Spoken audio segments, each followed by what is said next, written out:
Hey guys, so today I'm going to be talking about pollination. Now, what is pollination? Well, pollination is when the male gamete containing pollen is deposited on a plant stigma, and that's a part of the pistil, which is the elongated part of the flower that extends from the ovary. So, now that we know what it is, we can diversify into two kinds of pollination. We have self-pollination, and we have cross-pollination. Now, to start with self-pollination, we observe this when pollen from the plant stamen is transferred to that same plant stigma. And for this to occur, we require the anther and the stigma of that plant to grow at the same height and to be mature at the same time. That's how self-pollination is going to happen. Now, for cross-pollination, this is when the pollen from one plant is deposited onto the stigma of another plant. And for cross-pollination to happen, this is where we can observe insects or other small animals picking up pollen off of the plant and transferring it. As for the two types of pollen that are transferred, we have smooth pollen and we have sculpted pollen.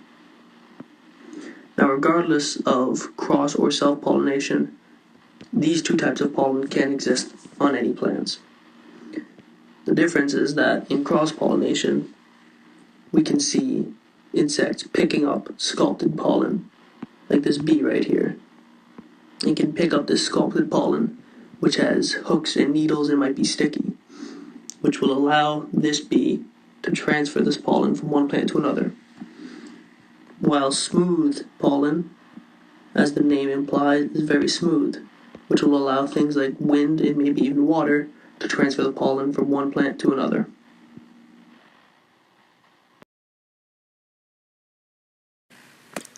So now what we're looking at is a stigma. We have a stigma in green, and we're going to show how a pollen grain attaches to it. So, there's going to be our pollen grain in brown. So the first step is adhesion, which just happened right there. That's the pollen grain adhering to the stamen. And then the next step is going to be the hydration and formation. It's important to note that the pollen has been dehydrated up until this point, as it is not mature. And as it is about to become mature, it gets hydrated. So there's the hydration and formation stage, which I will show in yellow. Here's the foot forming to help hold the pollen grain into place.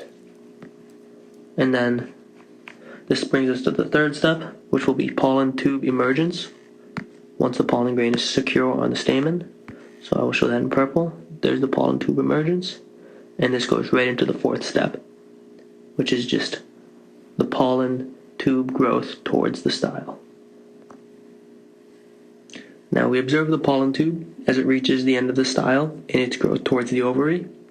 We can see that the sperm has been traveling down this pollen tube, and it will continue to follow this path as it penetrates through the ovary, which is in green, and then towards the ovule, which is in black. And it's going to penetrate into the ovule through a tiny pore, which is called the micropyle. And upon doing this, we have reached fertilization. Hi guys, today I'm going to talk to you a little bit about fertilization. Fertilization starts in this organ called the ovule.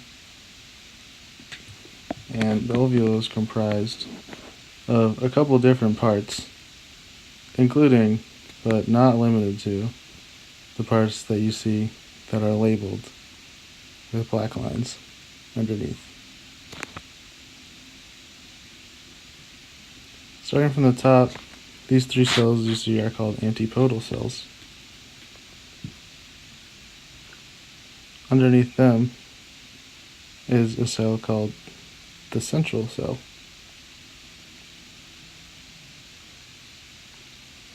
And in the middle of the central cell, we see nucleus, much like any other cell, which we call the central cell nucleus. Towards the bottom, we see the egg cell, which will eventually be formed into the embryo, and other two cells called synerger cells.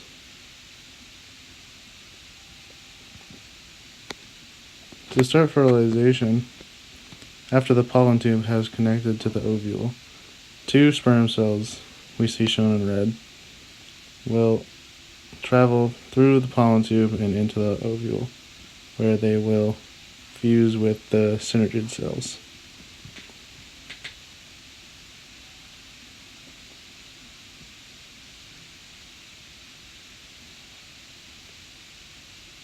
After they fuse with the synergid cells, they will disappear, and the sperm cells will travel to either the egg cell or the central nucleus, shown here.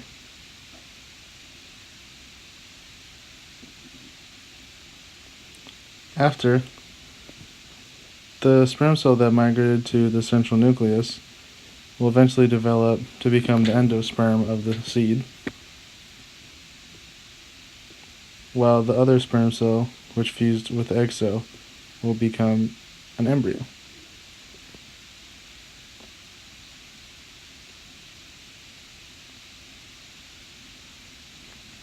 And this is a process, since it uses two sperm cells, that we refer to as double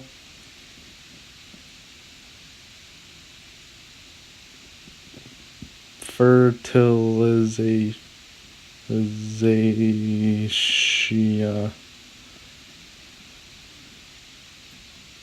Thank you.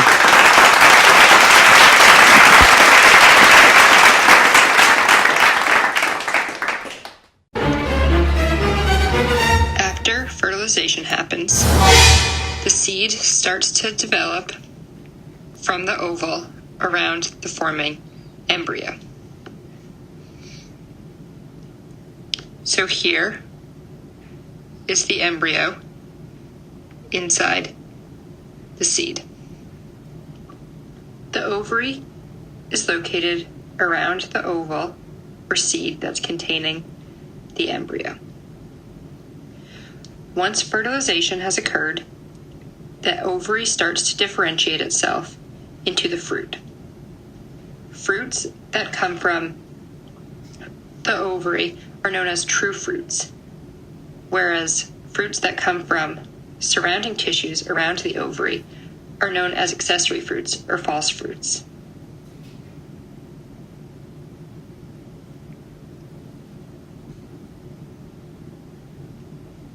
As the ovary matures, the pericarp is formed around the seed. The pericarp is made up of the outer wall of the ovary and has three distinct layers. The endocarp is a protective layer that's formed around the seed. The mesocarp is the fleshy part of the fruit that is shaded in pink here. And the exocarp is the outer layer in orange that acts as the skin of the fruit. The layers of the pericarp are much easier to think of when you visualize a cherry. Cherries have a hard pit in the center that is the endocarp. The fleshy insides that we eat of the cherry are the mesocarp. And the thin skin surrounding the cherry is the exocarp.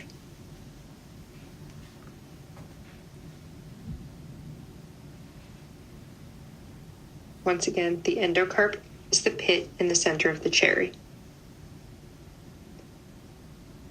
The mesocarp is the fleshy part around the fruit that we eat.